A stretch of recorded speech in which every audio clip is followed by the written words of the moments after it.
brightly shining in the distant sky. Have you heard a song gently rising through the winter night? Have you heard a wondrous story? Is it true what people say? Have you seen a child sweetly sleeping on a bed of hay?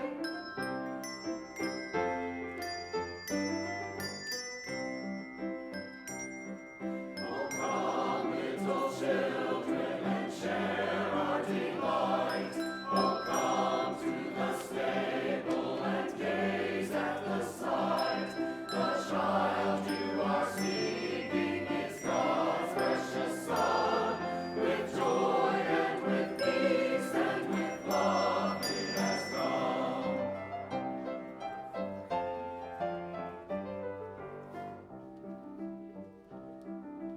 Follow the star of Bethlehem, it will guide you well. Hear the song the angels sing, spread the news they tell. Glory to God in heaven, goodwill to all on earth. Come with us and share the wonder of the Savior's birth.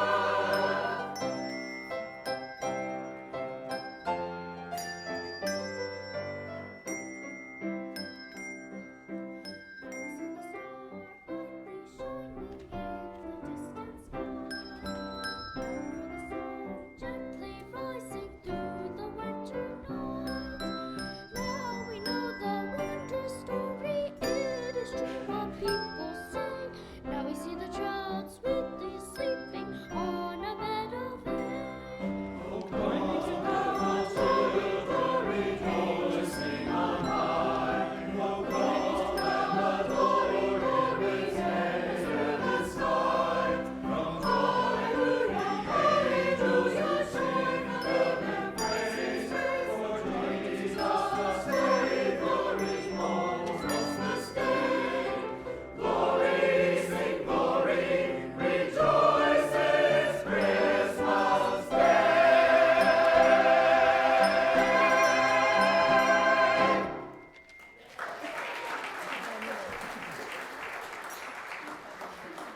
What a joy. We're so glad that you're here. We're in the middle of an Advent series called Let Heaven and Nature Sing.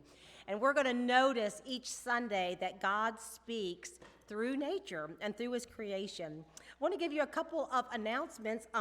We have Advent devotions located on the Can You Help table right in the center of the sanctuary. If you would like a daily reading of Advent to prepare your heart for the Christ child, please do that. The morning devotion this week, this morning said, Jesus is the light, and he illumines each person. And what a beautiful reminder that we're in a place of light this morning in our sanctuary. A couple of announcements. We have men's group tonight at 6 o'clock for Food and Faith. We hope you'll join us. Some of you, as you are giving your offering, like to use the envelopes that we provide. They are available this morning. You'll need to pick up your envelopes on the back of the, kind of in the narthex, in that greeting area outside. Donna will be there to give you your giving envelopes if you'd like to use those. If you've never used them, you might like them because they help us stay kind of organized, and we hope you'll pick yours up. Another couple of announcements is we are passing out today by the Can You Help table travel bags. You're probably familiar with these now, but these are a bag you keep in your car. And as you travel, when someone's asking for help, this is a beautiful packet to give them of snacks and water and a pick-me-up and some tissues and some snacks, all kinds of good things. So if you want to take one with you, just take one as you exit. They're at the Can You Help table. This is our last week that we're going to be collecting gently used Christmas gifts or new Christmas gifts. As you know, our church provides a free Christmas shopping table at the Food Locker this Saturday. So this is the last time week that we can collect items, and they get to come shopping for their loved ones, and they don't have to pay, and they're just delighted when they get to pick out something nice for their family. One more thing, Children's Nativity. On the back of your bulletin, you'll notice all the Advent activities, and one of them is the Children's Nativity, which will be next Sunday. We'll get to see all the children reenact the story of the Christ child. So if your child would like to participate, there's only one practice, and it's Tuesday after school at 3 o'clock. So you'll just meet here with your child, and then we'll also have Sunday morning practice. So if you cannot make Tuesday practice, still bring your kiddo. We can do it at 9 a.m. on Sunday. So we're just so excited to have the kids next week and celebrate with them. Here's how we are going to greet one another.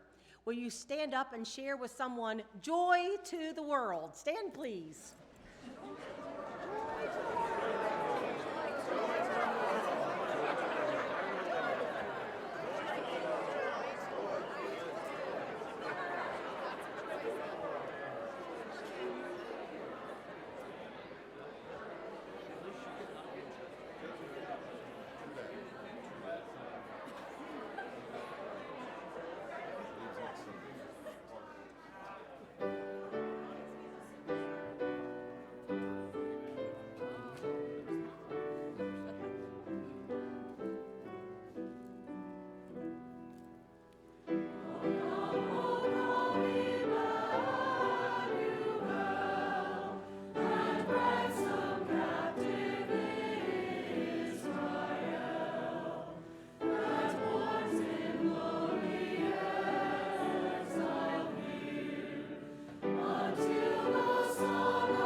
As we call our hearts to worship, we're lighting the Advent wreath, the candle of peace, with the Kennedy family.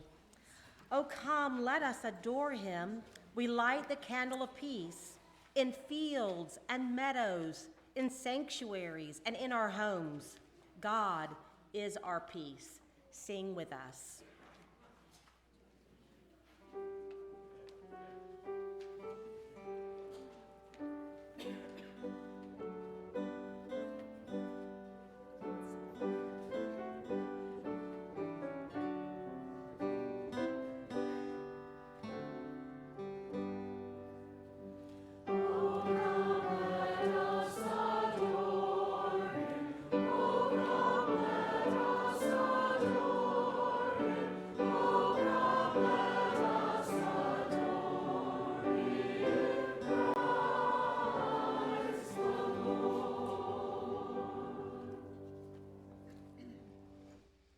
Thank you, Dr. Kennedy, for improvising.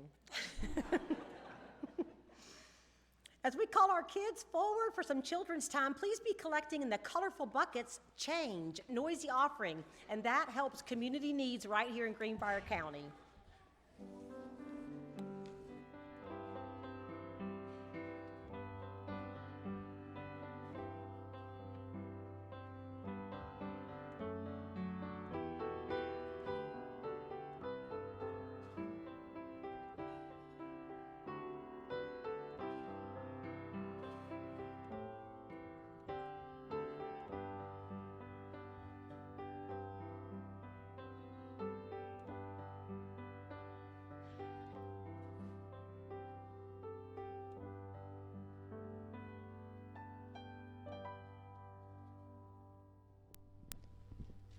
Good morning, everyone. How are you today? So in today's scripture, we're going to hear about the shepherds and when the shepherds found out that baby Jesus was going to be born. And so where were the shepherds? Were they in their houses? Where were they? They were in the sky. Well, there were some angels in the sky. The shepherds were out in their field. And they were watching their sheep, making sure they were safe and had plenty of food and water. And last week, Miss Tina talked about light and how God used light to help prepare our hearts and our minds for the coming of baby Jesus. What are some of the lights that you see in nature that the shepherds might have seen in the field? So what are some things that give us light from nature that God has put for us? The sun is a light. I'm sure the shepherds saw the sun during the daytime. What about during the nighttime? What's some of the light at night? The moon. Okay, so they had the light of the moon. And then what other light do they have at nighttime? The stars. So they have the light from the stars. So God put the sun and the moon and the stars to give us light in nature. And then, like Miss Tina told us last week, God also gave a big, bright light when the angels appeared to the shepherds. So whenever you see the moon and the stars, you can think of how God gives light to us even when we're outside and we don't have candles and we don't have our electric lights in our house. Okay, so God always gives us light no matter where we are.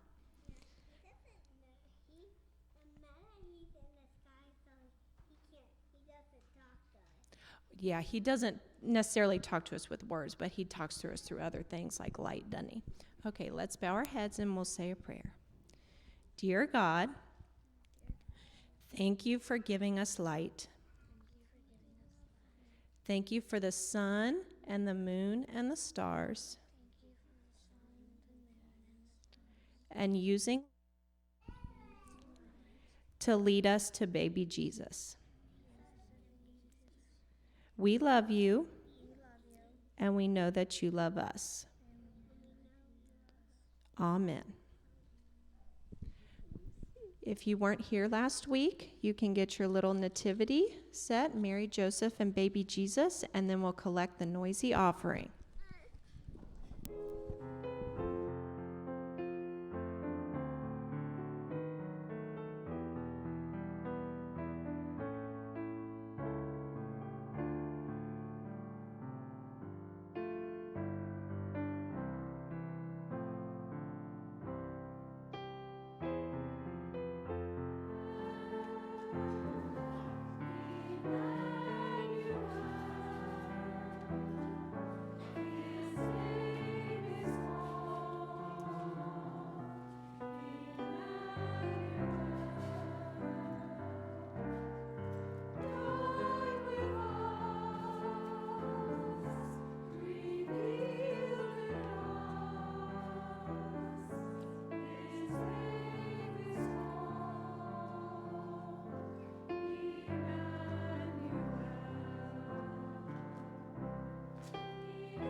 Joy to the world, the Lord is come. You rule the world with truth and grace. You rule the world with truth and grace.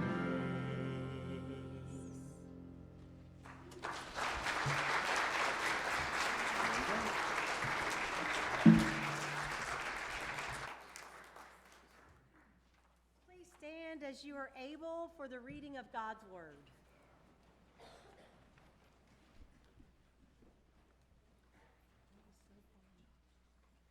In the same region, there were some shepherds staying out in the fields and keeping watch over their flock at night.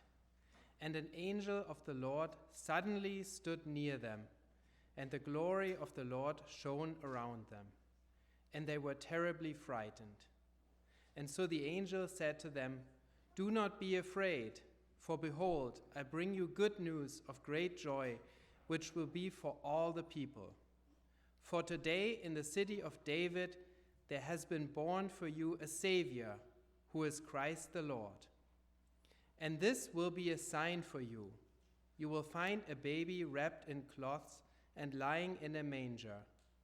And suddenly there appeared with the angel a multitude of the heavenly army of angels, praising God and saying, "Glory to God in the highest, and on earth peace among people with whom he is pleased." When the angels had departed from them into heaven, the shepherds began saying to one another, "Let's go straight to Bethlehem, then, and see this thing that has happened, which the Lord has made known to us." And they came in a hurry and found their way to Mary and Joseph, and the baby as he lay in the manger. When they had seen him, they made known the statement which had been told them about this child. And all who heard it were amazed about the things which were told them by the shepherds. But Mary treasured all these things, pondering them in her heart. And the shepherds went back, glorifying and praising God for all that they had heard and seen, just as had been told them. This is the word of God for the people of God. Thanks be to God. Thank you so much. I think that story is told more beautifully with a European accent, don't you? There are so many ways that God uses his creation, nature, to speak to our heart. And we're looking at that each Sunday in Advent. And today, we're looking at the field.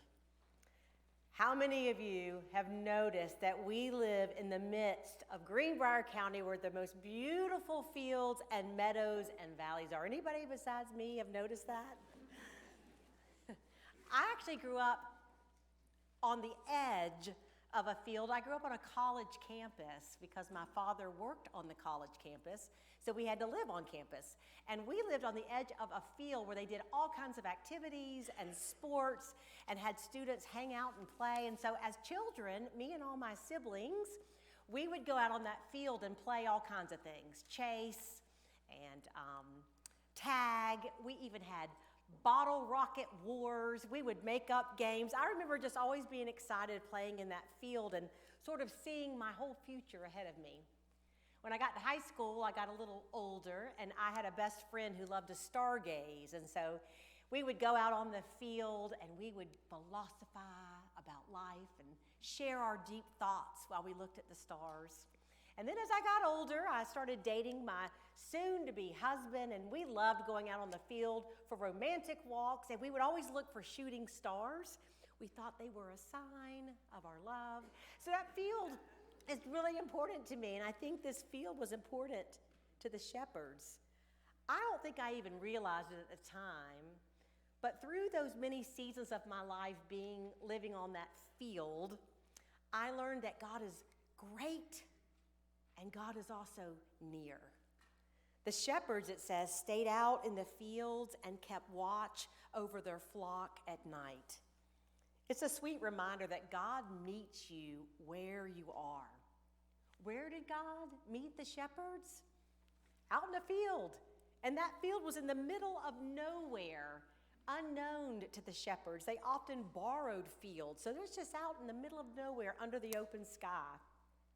I also thought about the shepherds, God meeting them there. They were in their mundane, regular old daily routine, the grind of their job of just being shepherds and doing their thing. And also I thought about how God met them in the night, in the dark.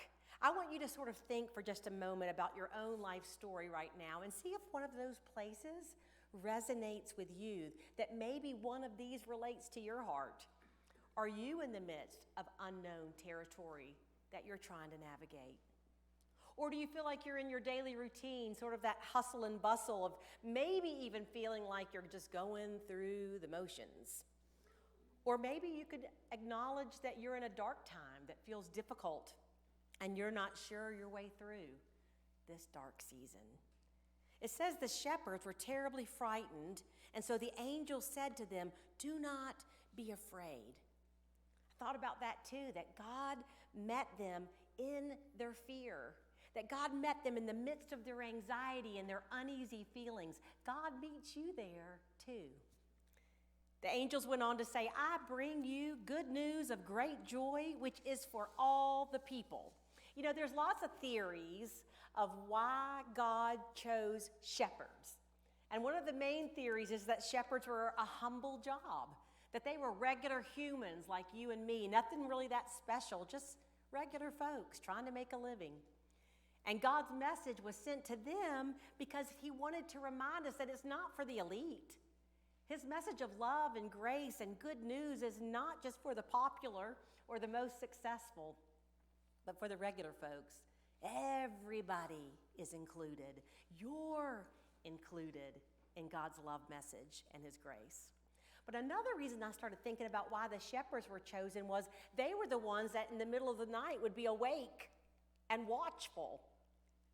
I love that idea that the shepherds were awake and watchful. I wonder if we too could be more awake, even in the midst of your school schedule, your work schedule, your routine, your daily grind. What if you chose to be watchful? What if you chose to be a little more alert to what God is doing? Maybe even expect God to show up right in the midst of your story. Maybe you began during Advent to start paying attention to those small grace gifts all around you every day. God met those shepherds in a field, and God also went with them. And God goes with you.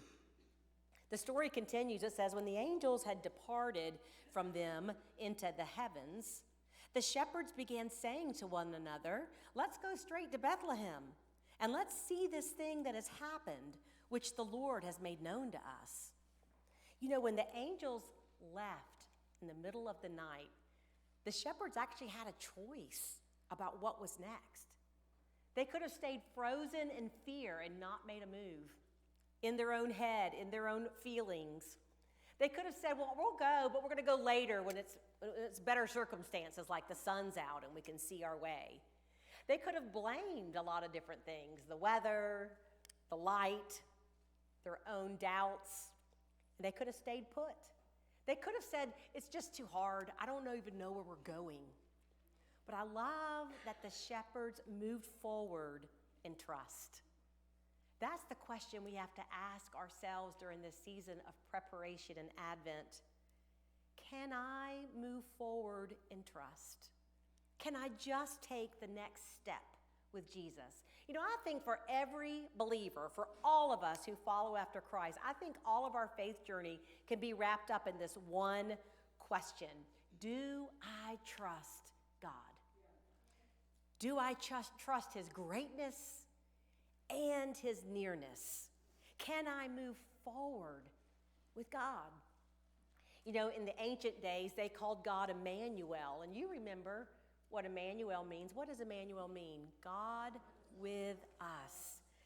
That ancient name for God is still our name for God in these modern times, and we have to remember God's name. that your God is not distant. He walks with you. He is experiencing your suffering. He delights in your joy. He is great, and he is near. You know, the founder of the Methodist Church is John Wesley.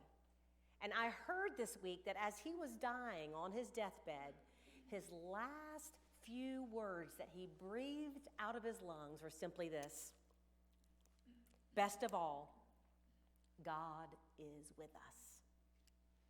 God is with you. God goes with you. And God gives us purpose. I love when all of a sudden the shepherds decided, they made their choice that they were going to follow after God. It says they came in a hurry and they found their way to Mary and Joseph and the baby as he lay in the manger. You know, all of a sudden, those shepherds had some pep in their step. Our bodies sometimes show us what we need, what's most important to us. I think you know that feeling, don't you? Where you get excited about something and you're focused and you're expectant and you're preparing and you're ready. I think that's what purpose feels like. What gives you pep in your step like the shepherds? Up until this point, the shepherds had really been largely concerned about surviving successfully. And I think sometimes that's what we're in. We're in this mode of just surviving successfully. But something changed for them. As they began to let God lead, they moved toward the Christ child and they discovered their purpose. I want to say that again because it fits for you and me too. As the shepherds were led by God and moved toward Christ, that's when they found their purpose. It's interesting to me that as you discover God, that's when you discover you. Did you know that as you seek God, as you put time and energy and develop your spiritual center, when you begin to pay attention to your Creator and your Maker, that is when you discover your purpose. See, God is already at work. We have to decide if we want to join in. With the shepherds, God was already at work in the story. He already had a plan. And it was a beautiful story that God had written. And at that moment, the shepherds decided to join in. What if you and I shifted our focus this Advent, move away from our daily work to become messengers? Maybe it's our time to say, you know, God's already at work in my life story, and I want to join in. God is great, and our God is near. Communion's a beautiful sign of how our God is great and how our God is near. And so as we receive communion today, everybody is welcome to the table. In the United Methodist Church, the communion table does not belong to this church or the conference. It belongs to God. And here's his good news message. You are included. You are loved, and his grace is enough. So in just a moment, we're going to come down the center aisle or in the back area, have some communion stewards that are going to help, and you'll just cup your hands open, and we'll give you a piece of bread. You'll take the bread and dip it into the cup, which is called intinction, as a beautiful reminder that our God is great and our God is near. Open your hymn books that are in your pews to page 6, and we're going to use the traditional communion this morning as our readings. Page 6. If you see bold print, those are words that you will say. The grace of the Lord Jesus Christ be with you. And also with you. The risen Christ is with us. Praise the Lord. Opening prayer. Almighty God, to you all hearts are open, all desires known, and from you no secrets are hidden. Cleanse the thoughts of our hearts by the inspiration of your Holy Spirit, that we may perfectly love you and worthily magnify your holy name through Christ our Lord. Amen. Let's say this prayer of illumination. Lord, open our hearts and minds by the power of your Holy Spirit, that as scriptures are read and your word proclaimed, we may hear with joy what you have to say to us today. Amen. We're going to respond to the word by saying together the Apostles' Creed, which is printed before you on page 7. I believe in God, the Father Almighty, creator of heaven and earth. I believe in Jesus Christ, his only Son, our Lord, who was conceived by the Holy Spirit, born of the Virgin Mary, suffered under Pontius Pilate, was crucified, died, and was buried. He descended to the dead. On the third day he rose again. He ascended into heaven, is seated at the right hand of the Father, and will come again to judge the living and the dead. I believe in the Holy Catholic Church, the communion of saints, the forgiveness of sins, the resurrection of the body, and the life everlasting. Amen. Christ our Lord invites to his table all who love him, who earnestly repent of their sin and seek to live in peace with one another. Therefore, let us confess our sin before God and one another. The prayer of confession. Merciful God, we confess that we have not loved you with our whole heart. We have failed to be an obedient church. We have not done your will. We have broken your law. We have rebelled against your love. We have not loved our neighbors, and we have not heard the cry of the needy. Forgive us, we pray. Free us for joyful obedience through Jesus Christ our Lord. Amen. Hear the good news. Christ died for us while we were yet sinners, and that proves God's love toward us.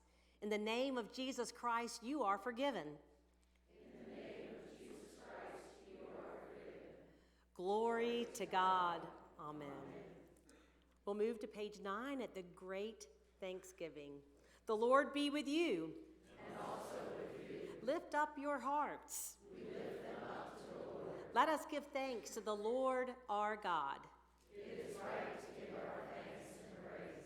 It is right and good and a joyful thing, always and everywhere, to give thanks to you, Father Almighty, creator of heaven and earth. You formed us in your image and breathed into us the breath of life. When we turned away and our love failed, your love remained steadfast. You delivered us from captivity, made covenant to be our sovereign God, and spoke to us through your prophets. And so, with your people on earth and all the company of heaven, we praise your name and join their unending hymn.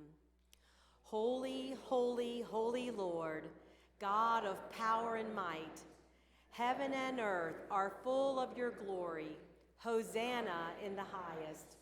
Blessed is he who comes in the name of the Lord. Hosanna in the highest. Holy are you, and blessed is your Son, Jesus Christ. Your Spirit anointed him to preach good news to the poor, to proclaim release to the captives, and recovering of sight to the blind, to set at liberty those who are oppressed, and to announce that the time had come when you would save your people. He healed the sick, fed the hungry, and ate with sinners. By the baptism of his suffering, death, and resurrection, you gave birth to your church, delivered us from slavery to sin and death, and made with us a new covenant by water and the Spirit. When the Lord Jesus ascended, he promised to be with us always in the power of your word and Holy Spirit. On the night in which he gave himself up for us, he took the bread. He gave thanks, and he broke the bread, and he gave it to his disciples and said, "Take, eat. This is my body, which is given for you. Do this in remembrance of me." And when the supper was over, he took the cup, and he gave thanks to you and gave it to his disciples and said, "Drink from this, all of you. This is my blood of the new covenant, poured out for you and for many for the forgiveness of sins. Do this, and as often as you drink it, in remembrance of me. And so, in remembrance of these, your mighty acts in Jesus Christ, we offer ourselves in praise and thanksgiving as a holy and living sacrifice in union with Christ's offering for us as we proclaim the mystery of faith. Christ.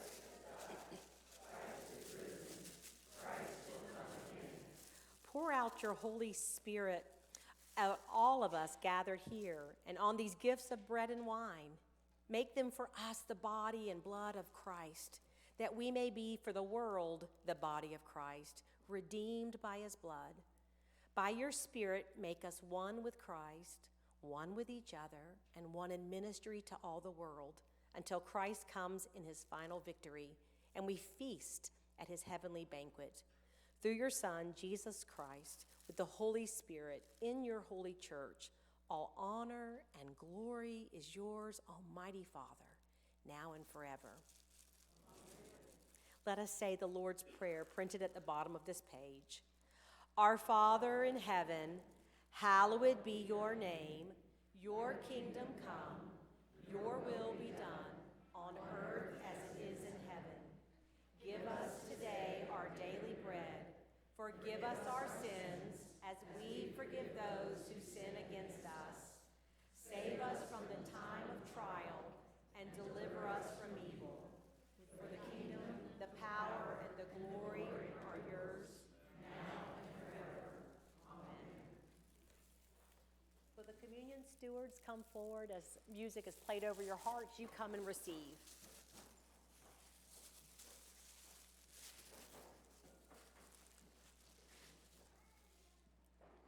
Put gloves on for the bread.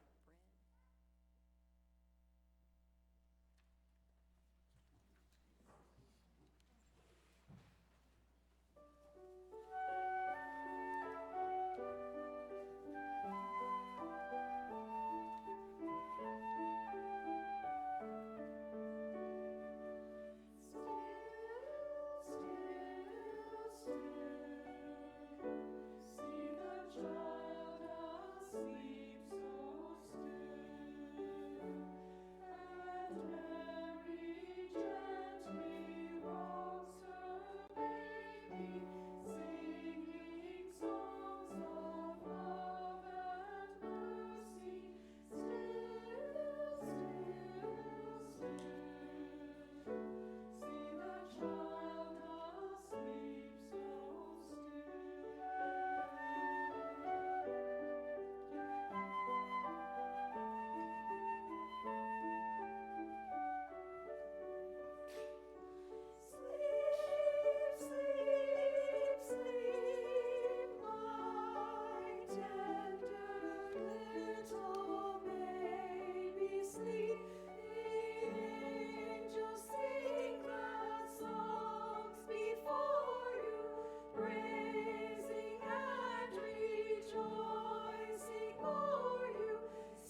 Barb and Craig Miller, Lynn White for full recovery of knee surgery, Jim Childers and Tom Cover to recover.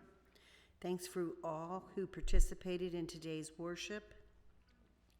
Deanna Hunter with a broken wrist, Bob Simasek, Youth Today shopping for Food Locker Santa's Table, Matthew Cobbs with his journey through cancer treatment, HaHa Criddle's 14th birthday today, Pam Kessler with her cancer journey, Mike Baker with health concerns, Sandra Bostic, Tim Freeman, Sam Tuckwiller, Emery Hanna, Bob Maudlin, Chris Christian, Cindy Hendrick, Charlie and Cindy Cooper with the recovery from their house fire, and thanking you for the choir and the message, which were both beautiful, and all the unspoken prayers in the sanctuary and online. Let us pray. Emmanuel, you are our God who goes with us. You're with us every part of the journey, the parts that bring us joy and delight, and the parts that weigh heavy on our hearts. You are a good God, a loving God, the God of grace, the giver of life, You are our hope. You are our peace. And for this we are thankful. God, as you continue to meet us wherever we are, whether sickness or health, we trust you. We continue to walk with you and trust each step of the way. As we move closer to your presence, as we begin to pay attention to our spiritual journeys, we will find our purpose in you. And we thank you mostly this day for your Son Jesus, who came as your gift of love, the Christ child, who lives in each of our hearts. In Jesus' name, amen.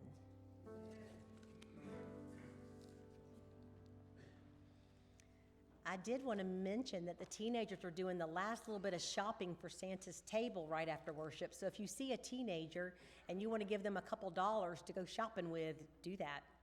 They'll be glad to spend it for you. As we stand together for this beautiful musical benediction, it will be sung over your heart. So just receive with open hands and open hearts. Let's stand.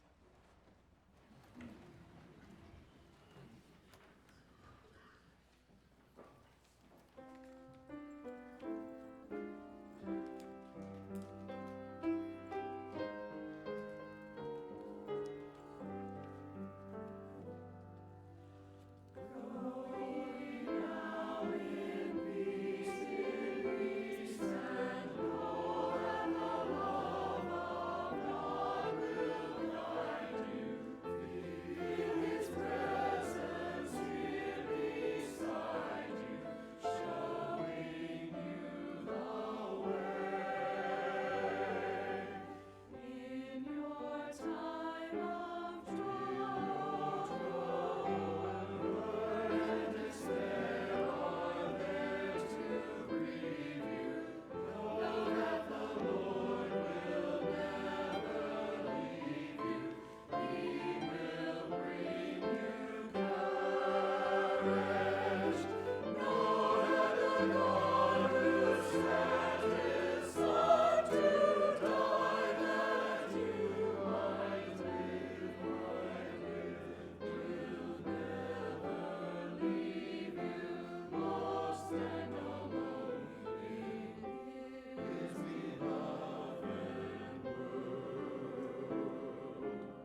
There are so many things to love about Lewisburg United Methodist Church. Our worship, our online worship, our programming for students, Bible studies, small groups, music ministry, on and on. And those things happen because of you. We're thankful you're part of our church family, and we're thankful for your faithful giving. If you would like to make an offering or a tithe, there's several ways you can do that. You can mail it to P.O. Box 69, Lewisburg. You can always come by our sanctuary, our church office, and drop it off. Or you can give online through Facebook and through our webpage. However you choose to give, we just want to thank you, because there are so many things to love about this church, and we're thankful that you're a part of it.